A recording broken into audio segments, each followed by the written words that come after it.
जय हिंद। चलिए थोड़ा सा देखते हैं। अभी हम 6 ग्रंथि आपको पढ़ा दिए हैं। ठीक है। इसके बाद 7वीं ग्रंथि हम लोग देखेंगे लीवर ग्लैंड, जिसको हम लोग हिंदी में यकृत ग्रंथि बोलते हैं। लीवर मतलब क्या होगा, यकृत ग्लैंड मतलब क्या होगा, ग्रंथि। ठीक है। लीवर ग्लैंड को हम लोग यकृत ग्रंथि बोलते हैं। यहाँ पे कोई दिक्कत नहीं है इंग्लिश हिंदी में। इसी में हम लोग थोड़ा सा देखेंगे। इसमें लीवर किस सेल का बना होता है, तो हिपैटिक सेल का बना होता है। किस सेल का बना होगा, हिपैटिक सेल। जैसे हमने आपको पढ़ा दिया था, आपको अभी हमने बताया है कि किडनी किस कोशिका की बनी होती है, नेफ्रॉन की बनी होती है। ठीक है। इसी तरह से अगर आप पूछेगा लीवर किस कोशिका का बना होता है, तो हिपैटिक सेल का बना होता है। कभी कभी क्या होता है कि ये हिपैटिक सेल खराब हो जाते हैं। ठीक है। हिपैटिक सेल क्या हो जाती है, खराब हो जाती है, जिससे हेपेटाइटिक नामक बीमारी होती है। ठीक है। कौन सी बीमारी होगी, हेपेटाइटिक की बीमारी होती है। इसमें हम लोग थोड़ा सा देखेंगे कि ये जो लीवर ग्लैंड यानी जो लीवर ग्रंथि होती है, ये शरीर की सबसे बड़ी ग्रंथि होती है। यानी बहिस्राव में देखेंगे तो सबसे बड़ी ग्रंथि कौन सी होती है, लीवर ग्लैंड होती है। शरीर की सबसे बड़ी ग्रंथि पूछेगा तो लीवर ग्लैंड होती है, और कोई ग्रंथि इससे बड़ी नहीं है, सब इससे छोटी रहेंगी। तो सबसे बड़ी में देखेंगे तो लीवर ग्लैंड होती है। जैसे अगर शरीर की सबसे बड़ी हड्डी पूछे, शरीर की सबसे बड़ी हड्डी फीमर होती है। ठीक है। उसी तरह से शरीर की अगर सबसे बड़ी ग्रंथि पूछे तो कौन सी, लीवर ग्लैंड, जिसे क्या कहते हैं हिंदी में, यकृत ग्रंथि कहते हैं। इसमें हम देखेंगे कि ये ग्रंथि क्या करती है, क्षतिग्रस्त अंगों को स्वतः ही ठीक कर देती है। क्षतिग्रस्त अंगों को, जहां पे चोट वोट रहेगा लीवर में कहीं, तो ये अपने अंगों को स्वयं ही ठीक कर देगी। कैसे ठीक कर देती है, क्योंकि इसमें सेल डिवीजन ज्यादा होता है। सेल डिवीजन क्या होता है, ज्यादा होता है। अच्छा, सेल डिवीजन क्या होता है, ये सेल डिवीजन वाला जो वीडियो है वहां पे जाके देखेंगे तो क्लियरली समझ जाएगा कि सेल डिवीजन क्या होता है। यहाँ पे अब एक ही वीडियो में हर चीज बताना तो मुमकिन नहीं है, तो वहां पे आप जाके देख सकते हैं कि सेल डिवीजन क्या होता है। हमने सेल डिवीजन आपको पढ़ा दिया है। ठीक है। ये सेल डिवीजन क्या होता है, इसमें सेल डिवीजन भी ज्यादा होता है। इसके बाद हम लोग देखेंगे कि फाइब्रिनोजेन, कि ये जो लीवर ग्लैंड होती है ये क्या करती है, फाइब्रिनोजेन और प्रोथैम्बिन का निर्माण करती है। फाइब्रिनोजेन एंजाइम और प्रोथैम्बिन, ये दोनों एक ऐसे एंजाइम हैं जो हमारे रक्त में होते हैं। कहाँ होते हैं, रक्त में शामिल होते हैं, लेकिन वो बनते कहाँ हैं, तो हमारे लीवर में बनते हैं। ये दोनों एंजाइम कहाँ बनते हैं, लीवर में बनते हैं। ठीक है। और इसमें देखेंगे कि फाइब्रिनोजेन एंजाइम क्या करता है, रक्त को जमाता है। जहां भी अगर ये वायु इसके संपर्क में आई, अगर कहीं से भी इसने शरीर के बाहर से अगर ऑक्सीजन ले लिया, शरीर के बाहर से कहने का मतलब नाक से नहीं, जैसे यहाँ पे हमारा हाथ है, यहाँ पे कहीं पे कट गया, अब देखिए सांस लेने का मार्ग तो यहाँ है, ऑक्सीजन यहाँ से जाना चाहिए, लेकिन जब वो ऑक्सीजन इसे टच होगा, हवा जब इसे टच होगी इस ब्लड से, तो तुरंत फाइब्रिनोजेन एंजाइम उस रक्त को जमा देता है। उस रक्त को क्या कर देगा, जमा देगा। ठीक है। उस रक्त को क्या कर देगा भैया, जमा देगा। कहीं भी ऑक्सीजन के संपर्क में अगर ये आया तो फाइब्रिनोजेन एंजाइम उसको क्या कर देगा, जमा देता है। ब्लड में अगर ऑक्सीजन गया तो फाइब्रिनोजेन एंजाइम उसको जमा देगा। बाबूआ, तो आप सोचेंगे कि हम जिंदा कैसे हैं, क्योंकि ऑक्सीजन का सप्लाई तो ब्लड ही करता है। ऑक्सीजन का सप्लाई कौन करता है, ब्लड करता है। इस टेस्ट को जानने के लिए अभी थोड़ा सा इंतजार करिए, क्योंकि कुछ अच्छी चीज की कुछ लास्ट में ही पता चलती है। हमने बताया है कि फाइब्रिनोजेन एंजाइम रक्त को जमा देती है। ठीक है। किसके संपर्क में आते ही, ऑक्सीजन अर्थात हवा के संपर्क में ही आते ही फाइब्रिनोजेन एंजाइम रक्त को जमा देगी। अगर भैया ये रक्त को जमा दे रही है और रक्त के अंदर ही है, तो कैसे हम जिंदा हैं, अभी हम बताएंगे इसको आगे, लेकिन पहले इसमें थोड़ा सा और चीजें देख लीजिए। इसमें देखेंगे कि हेपेरिन, एक हेपेरिन नामक पदार्थ बनता है। क्या करता है कि फाइब्रिनोजेन एंजाइम को जो जमने से क्या करता है, रोकता है। क्लियरली समझिए भाई, कौन सा एंजाइम जो फाइब्रिनोजेन एंजाइम को जमने से रोकेगा, तो हेपेरिन। हेपेरिन, हेपेरिन और एल्बुमिन, हेपेरिन और एल्बुमिन सबसे अधिक में देखेंगे तो हेपेरिन। हेपेरिन क्या होता है कि जैसे सपोज कीजिए कि ये हमारा हाथ है, यहाँ पे कोई कट लग गया है, अब यहाँ से ब्लड फ्लो होकर बाहर जाने लगेगा, और जैसे ही ब्लड फ्लो होकर बाहर जाएगा तो हवा आके इस ब्लड से टकराएगी, तो फाइब्रिनोजेन एंजाइम को यहाँ पे पता चलेगा कि यहाँ पे कटा है। फाइब्रिनोजेन ये दौड़ के अपन टाटी उठी उठा के लाए यहाँ ढकेल देगी, और यहाँ खून बहना बंद हो जाएगा। खून बहना क्या हो जाएगा, बंद हो जाएगा। अब सोचिए कि ऑक्सीजन जो ले रहे हैं वो तो हमारे ब्लड में ही जा रहा है, वहां भी तो हवा जा रही है, तो ब्लड जम क्यों रहा है, क्योंकि ये जो एंजाइम होती है हेपरिन और एल्बुमिन, हेपरिन क्या करती है, उसको जमने से मना करती है, भैया तुमको अंदर नहीं जमना है, अगर अंदर जमोगे तो बेचारा मर जाएगा। अंदर तुमको नहीं जमना है, तुमको कब जमना है ये हम बताएंगे कि जब कभी इसके बॉडी में कहीं कटेगा पीटेगा, और जब हम इसको सिग्नल भेजेंगे कि बउआ जो होता है वहां जम, तब तुम जमना, ऐसे बिना हमसे पूछे मत जमना। कौन बोलेगा, हेपरिन, हेपरिन फाइब्रोजन नियम से कहता है तुम बिना हमसे पूछे कोनो काम मत करना। अगर कहीं पे कटा पीटा है तो हेपरिन से पहले ये आर्डर लेगा, बउआ हम जाए कि नहीं, सर जी हम जाए कि नहीं, ठीक है। जब ये ऑर्डर दे देगा तब ये फाइब्रोजन एंजाइम दौड़ हो जाएगा, अपना टाटी ओटी को बटोर के चलो पलटो सब लोग, टाटी उठाना है, और वहां जाके टाटी बांध के खून बहना बंद, 5 से 10 मिनट के अंदर खून बहना क्या हो जाएगा, बंद हो जाएगा, कितनी चोट हो। अब इसमें देखेंगे कि एक बिलिरुबिन नामक पदार्थ का निर्माण होता है, बिलिरुबिन नामक पदार्थ का निर्माण होता है जो कि पीले रंग का होता है, ठीक है। बिलिरुबिन नामक पदार्थ का निर्माण होगा जो कि किस रंग का होगा भैया, पीले रंग का होता है। यही बिलिरुबिन जब कभी खराब होता है, यही बिलिरुबिन क्या होता है जब कभी टूटता फूटता है, खराब होता है, तो हमारे पित्ताशय में अर्थात गाल ब्लेडर में एक क्या बना देगा, पथरी का निर्माण बना देगा। पथरी देखेंगे तो पीले रंग की और इतनी बड़ी बड़ी साइज की होती है पथरी, ठीक है। किसकी वजह से पथरी बनेगी, बिलिरुबिन के टूटने फूटने की वजह से, खराब होने की वजह से ये पीले रंग की पथरी बन जाती है। कहाँ पे, गाल ब्लेडर में। कहाँ पे बनेगी भैया, गाल ब्लेडर में। और एक चीज हम देखेंगे, पथरी बनी किसकी होती है, कैल्शियम ऑक्जेलेट होता है। इस बिलिरुबिन में क्या होगा, कैल्शियम ऑक्जेलेट होता है जो उसको सॉलिड बनाता है, इस पथरी को क्या बनाता है, सॉलिड यानी मजबूत बना देगा। इसमें देखेंगे कि जब इसमें बिलिरुबिन की मात्रा अधिक होती है, जब हमने कहा कि जब बिलिरुबिन खराब होगा टूटेगा टूटेगा तो पथरी बनेगा, लेकिन जब बिलिरुबिन की मात्रा बढ़ जाती है, जब बिलिरुबिन की मात्रा क्या हो जाएगी, बढ़ जाएगी, तो पीलिया नामक रोग होता है। इससे कौन सा रोग होगा, पीलिया रोग होता है। चूंकि बिलिरुबिन पीले रंग का होता है इसलिए पीलिया रोग में बॉडी पीली होने लगती है, आंखें ओखे देखेंगे तो पीली होने लगेंगी, स्किन जो हमारी त्वचा होती है ये सब पीला पीला होने लगेगा। बबुआ सोचो ये सब कैसा होने लगेगा, पीला पीला।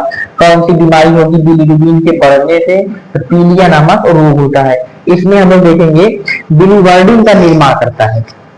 ये क्या करता है, बिलिवर्डिन का निर्माण करता है कौन, लीवर ग्लैंड। इसका निर्माण, बिलिवर्डिन का निर्माण करता है जो कि पित्त को हरा बनाता है। पित्त को कैसा बनाता है, हरा बनाता है। पित्ताशय गाल ब्लेडर आप लोग देखेंगे तो ग्रीन कलर का होता है, उसको हरा कौन बनाता है, बिलिवर्डिन उसको क्या करेगा, हरा बनाएगा। इसमें हम लोग देखेंगे कि ये अमोनिया को यूरिया में बदलता है।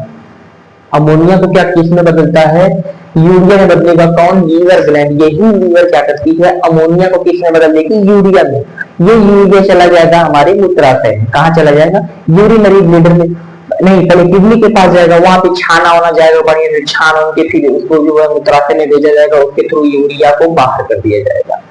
क्या हो जाएगा, बाहर कर दिया जाएगा। इसमें हम लोग देखेंगे थोड़ा सा कि यही लीवर ग्लैंड ग्लूकोज को ग्लाइकोजन में बदलती है, ग्लाइकोजन में बदल देती है।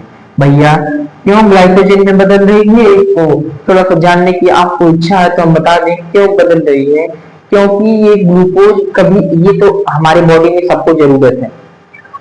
अब हम डेली खाना खा रहे हैं, डेली माइटोकॉन्ड्रिया डेली कांप ले रहे हैं, माइटोकॉन्ड्रिया ऊर्जा बना रही है, ऊर्जा से हमको ग्लूकोज मिलेगा।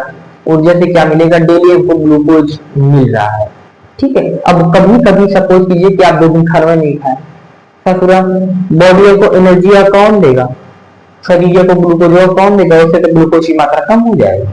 2 दिन खाना नहीं खाएंगे तो शरीर में ग्लूकोज की मात्रा कम हो जाएगी। तो ये क्या करता है, लीवर ग्लैंड, यकृत सेला क्या, यकृत ग्लैंड यानी यकृत ग्रंथियां क्या करती है कि उस ग्लूकोज को इकट्ठा कर लेगी। जैसे जैसे कि आपने ज्यादा ग्लूकोज खा लिया ज्यादा मात्रा में, जैसे फल में देखेंगे तो अधिक ग्लूकोज होता है, और ग्लूकोज की बोतल भी चढ़ा देती है तो आपको कोई दिक्कत नहीं। तो ग्लूकोज को इकट्ठा कर लेगा कि भैया अभी सर ये तो खाना खा लिया है, बाकी जो ग्लूकोज है उसको इकट्ठा कर लेते हैं।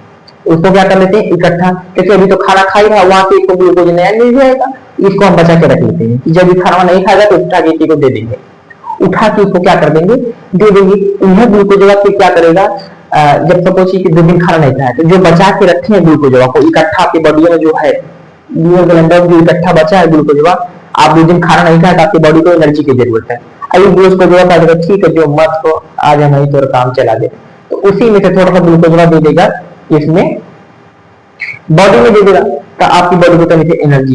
ये ग्लूकोज जब क्या होता है कि ग्लूकोज जब गलेगा तो ये फ्रुक्टोज टूटता है, ग्लूकोज किसमें टूट जाएगा, फ्रुक्टोज में, और ये हमारी चर्बी को गलाने लगता है। चर्बी को क्या करेगा, गलाने लगता है बबुआ, ये चर्बी को क्या करेगा, गलाने लगता है। आप 1 महीना मत खाइए तो सूखा के काटा हो जाएंगे, चर्बी को गला देगा एकदम वसा को क्या करेगा, गला देगा। इसमें एक चीज थोड़ा सा और आपको बताना है कि ये किस रूप में रखता है, ग्लूकोज को तो मिल गया डायरेक्ट उसको ग्लूकोज, उस ग्लूकोज को वो ग्लूकोज में नहीं रख पाएगा, उस ग्लूकोज किस में रखता है, वो ग्लाइकोजन में इकट्ठा रखता है। यानी जो लीवर ग्लैंड यकृत सेल होती है वो ग्लूकोज को किस रूप में अपने पास रखेगी, तो ग्लाइकोजन रूप में, ग्लाइकोजन में भैया। ये जो यकृत ग्रंथि होती है, लीवर ग्लैंड होती है, जो ग्लूकोज को डायरेक्ट ग्लूकोज में नहीं रखती है, अगर डायरेक्ट ग्लूकोज में रखेगी तो आप उसका इस्तेमाल कर लेंगे, क्योंकि आपकी बॉडी को कहीं भी ग्लूकोज मिल लेगा तो आप उसको इस्तेमाल ही कर लेते हैं। तो इस तरह से चौरा के क्या करेगी, जैसे आप देखेंगे कि घर में कुछ आता है, मेहमान वहमान आते हैं तो 1 किलो मिठाई लेते हैं, घर में मेहमान आए तो 1 किलो मिठाई लाए। अब आप सपोज कीजिए कि आप चले गए उस टाइम गलती से घर के बाहर चले गए, घर के बाहर आपकी मम्मी ने घर में सबको अपने मतलब आपके पापा को, आपकी दीदी को, दादा को, दादी को, चाची को, चाचा को, सबको बांट दिया आपकी मम्मी ने। अब सोचिए हरी हमरो लड़कवा तो अभी बाहर ही गया है, उसके लिए थोड़ा सा बचा के रख लेते हैं, नहीं तो ये ससुरे सब हमारे परिवार में सब क्या हो जाएंगे, खा जाएंगे। तो आपकी मम्मी अलग से 1 मिठाइया उठा के रख देगी ताकि हमरो लड़कवा आएगा तो खाएगा, हमरो लड़कवा आएगा तो खाएगा। उसी तरह से ये लीवर ग्रंथियां क्या करती है, जब ग्लूकोज बढ़ रहा होता है सब में, उसी में से कहीं से ग्लूकोजवा को निकाल लेगी, उसी में से कहीं से ग्लूकोजवा को निकाल लेगी और उसको टोप ढाक के ग्लाइकोजन बना लेगी। उसको किस रूप में क्या बना लेगी, ग्लाइकोजन बना के अपने ऊपर चढ़ा लेगी, अचारवा में बांध लेगी, नहीं तो कौन और ले जाके लुका देगी मम्मी, ठीक है। उसको एक तरफ ग्लाइकोजनवा को लुका देगी, और जब देखेगी कि सब नहीं है, यानी सब खा पी चुके हैं, सब अपने अपने काम पे चले गए, अपने अपने खटिया बिस्तर पे चले गए, तो उसको बुलाएगी कि अले बाबू हमारे कैसे ले नगदौर मिठाइया उठा के रखे थे, तब वो ग्लाइकोजन उसको उठा के दे देगी, ग्लाइकोजन उठा के उसको दे देगी। बच्चा खुद देख के खुद जाएगा, अरे मम्मी तो हमारे लिए भी उठा के रखी थी, ठीक है, मम्मी तो हमारे लिए भी उठा के रखी, अब खाएंगे हम तो खूब मजा आएगा, ठीक। यहाँ पे कोई दिक्कत है बाबू, एकदम कोई दिक्कत नहीं है, आसान भाषा में आपको हर एक चीज समझाई जाएगी। आप अगर इसका स्क्रीनशॉट लेना चाह रहे हैं तो ले सकते हैं। फिर देखते हैं हम आगे। हाँ तो चलिए थोड़ा सा अब देखते हैं कि सेबेसियस ग्लैंड, कौन सी ग्लैंड देखेंगे, सेबेसियस ग्लैंड देखेंगे, जिसे हम लोग हिंदी में तेलीय ग्रंथि कहते हैं, ठीक है। कौन सी ग्रंथि, सेबेसियस ग्लैंड माने तेलीय ग्रंथि। तेलीय ग्रंथि, तेलीय ग्रंथि क्यों कहते हैं, क्योंकि तेल नुमा चिपचिपा होती है, कैसी होगी, चिपचिपी होगी। इसमें हम देखेंगे ये ज्यादातर नाक पे होती है, ज्यादातर केस में क्या होता है, ये ज्यादातर केस में नाक पे, और देखेंगे कि जहां जहां हमारे बॉडी में बाल नहीं होगा ये वहां ज्यादा होती है। जहां पे बाल नहीं का मतलब जैसे नाक पे देखेंगे तो नाक पे ज्यादा बाल नहीं होता है, नाक पे ये सेबेसियस ग्लैंड तेलीय ग्रंथि ज्यादा होती है। माथे पे देखेंगे थोड़ा सा होती है, हथेली में भी ज्यादा होती है, क्योंकि हथेली में बाल होगा नहीं होगा, यहाँ पे भी तेलीय ग्रंथि ज्यादा होगी। पीठ के ऊपर साइड में देखेंगे, यहाँ पे गर्दन में तो नहीं कह सकते क्योंकि गर्दन में बाल हो सकता है, ठीक है। जहां जहां पे बाल नहीं होते हैं वहां पे ये तेलीय ग्रंथि ज्यादा होती है। तेलीय ग्रंथि मतलब यही जो लोग कहते हैं कि नाक पे पसीना आ रहा है, वो एक तेल, एक सीबम होता है। क्या होता है, सीबम त्वचा को क्या करती है, ये सॉफ्ट बनाती है।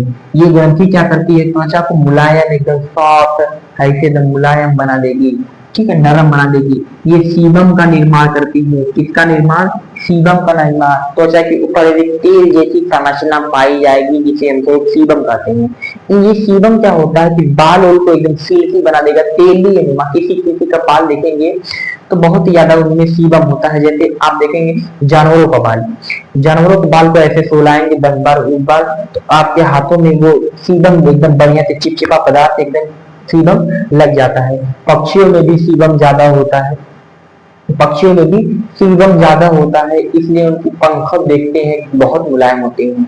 पक्षियों में क्या होता है कि उनके पंख बहुत मुलायम होते हैं। सीबम क्या करता है, त्वचा को चिकना बनाता है। ये सीबम क्या करेगा, जो हमारी स्किन है, जो हमारी त्वचा है, उसको क्या करेगा, खूब बढ़िया से चिकना बनाता है। ठीक है, जैसे हमारा गाल हो गया, हमारी नाक हो गई, इसको क्या करेगा, चिकना करता है। कौन, सीबम। सीबम कौन सी ग्रंथि बनाती है, सेबेसियस ग्लैंड। कौन सी ग्लैंड, सेबेसियस यानी तेलीय ग्रंथि। चलिए इसके बाद हम देखेंगे थोड़ा सा म्यूकस ग्लैंड क्या होता है। म्यूकस ग्लैंड जिसे हम लोग श्लेष्मा ग्रंथि कहते हैं, हिंदी में क्या कहते हैं, श्लेष्मा ग्रंथि कहते हैं। ये क्या करती है, चिपचिपे पदार्थ का निर्माण करती है। ये चिपचिपा पदार्थ आप देखेंगे श्वसन तंत्र में, डाइजेस्टिव सिस्टम, पाचन तंत्र में आदि में ये सहायक करता है। ठीक है, ये क्या करेगी, चिपचिपे पदार्थ का निर्माण करती है, जो श्वसन तंत्र और डाइजेस्टिव सिस्टम में आदि का निर्माण करता है। आप यहीं से अगर आप इंतजार लेना चाहते हो अभी ले सकते हैं, और आपका ये बहिस्राव ग्रंथि खत्म होता है। इसके बाद हम देखेंगे अंतःस्रावी ग्रंथि क्या होती है, और खूब बढ़िया से आप लोग मन लगा के पढ़िए, हमारी तो यही आशा है। मिलते हैं हम आपको अगली वीडियो में। आज के लिए धन्यवाद, जय हिंद। स्क्रीनशॉट ले सकते हैं।